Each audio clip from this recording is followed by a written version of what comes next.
तो कट जाएगा। हरे कृष्णा, हरि बोल। आज मैं सुनाने वाली हूँ आपको एक और कहानी। एक जंगल में एक डाकू रहता था। वहां से गुजरने वाले सभी लोगों का वह सामान लूट लिया करता था। एक बार एक मुनि वहां से गुजर रहे थे, तो डाकू ने उन्हें भी रोका। लेकिन जब डाकू ने देखा कि यह तो साधु महात्मा है, ये तो खुद फकीर है, इनके पास लूटने वाला कोई सामान नहीं है, तो लुटेरे ने उन्हें जाने को कहा। साधु ने सोचा कि क्या मैं इसका मन परिवर्तन कर सकता हूँ। अगर मैं ऐसा कर सकता हूँ तो यह बहुत अच्छी बात होगी। साधु ने उससे कहा कि भाई, तुम ये काम क्यों करते हो? दूसरों को लूटना, वो कितनी मेहनत से धन कमाते हैं, एक एक पाई जुगाड़ करते हैं, और तुम उनका सारा धन लूट लेते हो। यह तो अच्छी बात नहीं है। इस पर लुटेरे ने कहा कि बाबा, मैं भी तो मेहनत करता हूँ, इससे मेरा परिवार चलता है। मुझे भी मेहनत करनी पड़ती है, योजनाएं बनानी पड़ती है कि किसे कैसे लूटना है। और यह काम तो मेरे पूर्वज करते आए हैं, मेरे दादाजी करते थे, मेरे पिताजी ने मुझे सिखाया है, और मैं यह काम अपने बेटे को सिखाऊंगा। यह तो मुझे विरासत में मिली है, तो मैं यह काम क्यों ना करूं? यह काम हमारे पूर्वजों से चलता आया है और मैं इसे आगे बढ़ाऊंगा। तो यह हमारा काम है, मैं इसे नहीं छोड़ सकता, क्योंकि इसी से मेरा पूरा परिवार का भरण पोषण होता है। साधु ने सोचा कि मैं इसका मन बातों से परिवर्तन नहीं कर सकता। फिर साधु ने कहा कि ठीक है, तुम्हें जो करना है करो, लेकिन क्या तुम मेरी 4 बातें मानोगे? तो लुटेरे ने सोचा कि ऋषि मुनि हैं, इनकी बातें मानने से बुरा तो नहीं होगा। तो उसने कहा कि ठीक है बाबा, आप बताइए आपकी कौन सी बात माननी है। तो ऋषि ने कहा कि पहली बात कि तुम हमेशा सच बोलोगे, चाहे कितनी भी कठिन परिस्थिति क्यों ना आ जाए, तुम झूठ कभी मत बोलना। दूसरी बात, हमेशा साधु संत महात्मा की सेवा करना। तीसरी बात, कभी भी किसी मठ मंदिर के पास से गुजरो तो वहां रुकना, भगवान को प्रणाम करना और परिक्रमा जरूर करना। और चौथी बात कि तुम जब भी कोई धन लूटो तो सबसे पहले वो भगवान को अर्पित कर देना, उसके बाद खुद के इस्तेमाल में लाना। 4 बातें ऋषि ने उस लुटेरे को बताई। उसने चारों बातें मान ली और उन्हें प्रणाम करके कहा कि ठीक है, मैं आपकी इस 4 बातों का हमेशा पालन करूंगा। लुटेरे ने उनकी बात मानना शुरू कर दिया।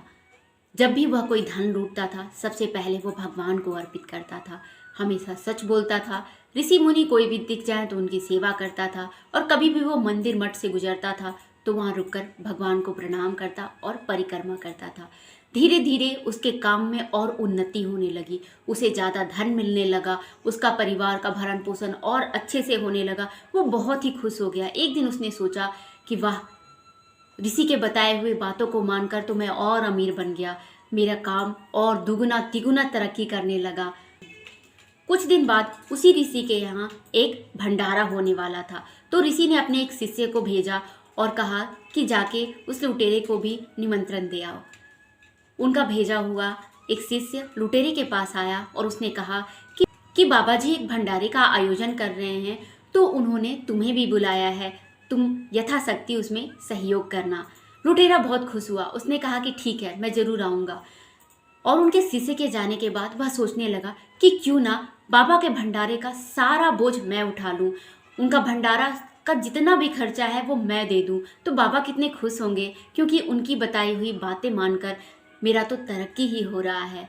लेकिन फिर वह सोच में पड़ गया कि उसे बहुत ज़्यादा धन की आवश्यकता होगी उस भंडारे को करवाने के लिए। वह सोचने लगा कि उसे इतना ज़्यादा धन कहाँ से मिल सकता है।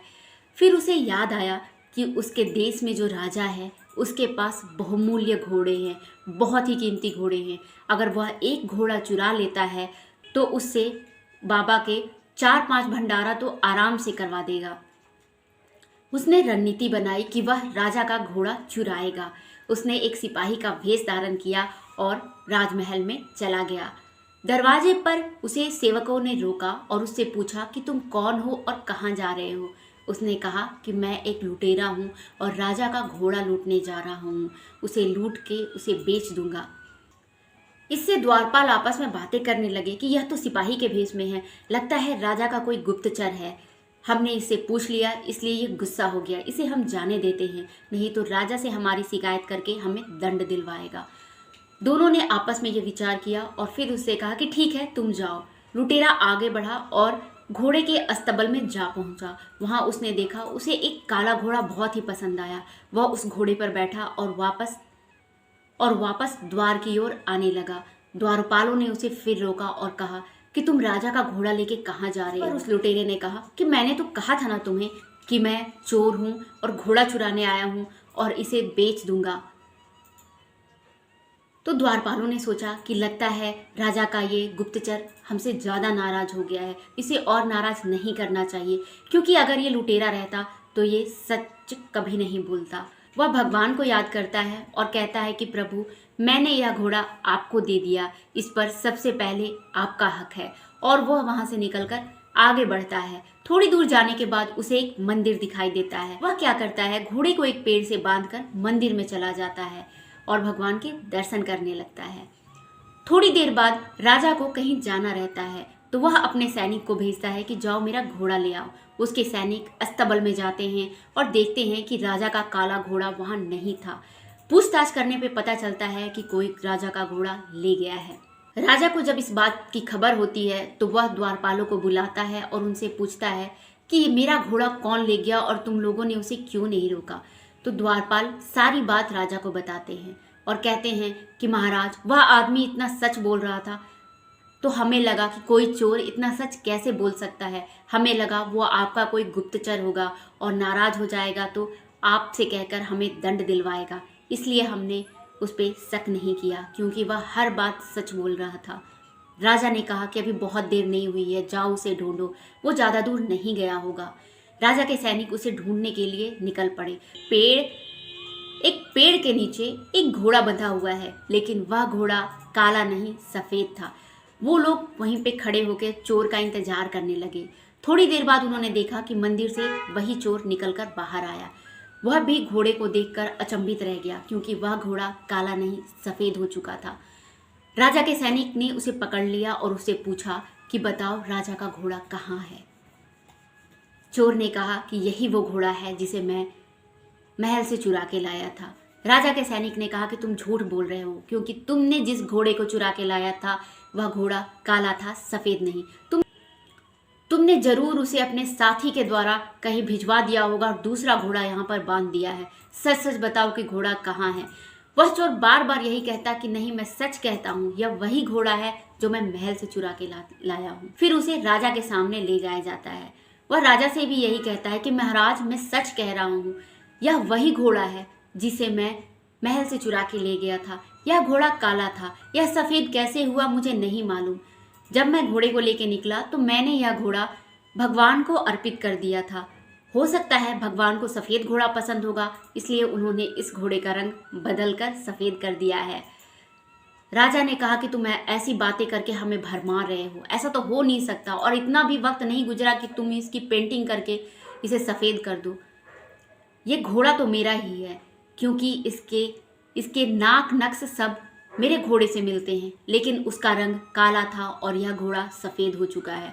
फिर राजा को याद आया कि उसके घोड़े के कंधे पर एक मस्सा था।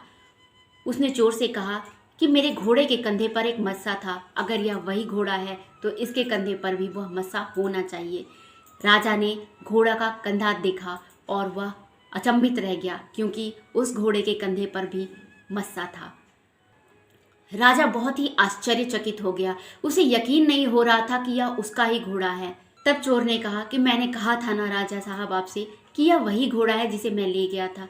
हो सकता है प्रभु को सफ़ेद घोड़ा पसंद होगा, इसलिए उन्होंने इसका रंग सफ़ेद कर दिया। राजा उस चोर के चरणों में गिर गया और रोने लगा। उसने कहा कि आप इतना सच बोल रहे हैं, आप प्रभु के भक्त भी हैं। मैं आपसे प्रार्थना करता हूँ, आपसे विनती करता हूँ कि आप हमारे राज्य के राजगुरु बन जाइए। मैं आपको आज से अपने राज्य का राजगुरु घोषित करता हूँ। चोर रोने लगा, उसकी आंखों में आंसू आने लगे। वह सोचने लगा कि उस मुनि की बस मैंने 4 बातें मानी और आज मुझे इस राज्य का राजगुरु बना दिया गया। काश मैं मुनि की वो बात मान लेता जब उन्होंने कहा था कि तुम चोरी करना छोड़ दो, तो आज मैं शायद प्रभु की गोद में बैठा होता। तो इस कहानी से हमें यही सीखने के लिए मिलता है कि संतों के द्वारा, गुरु जी के द्वारा दी हुई बातों का हमें पालन करना चाहिए। उनके द्वारा बताई हुई कोई भी बात कभी भी हमारा हानि नहीं करती है, उनसे हमेशा लाभ ही होता है और वो हमें भगवान की तरफ ही लेके जाते हैं। हरे कृष्णा, हरि बोल।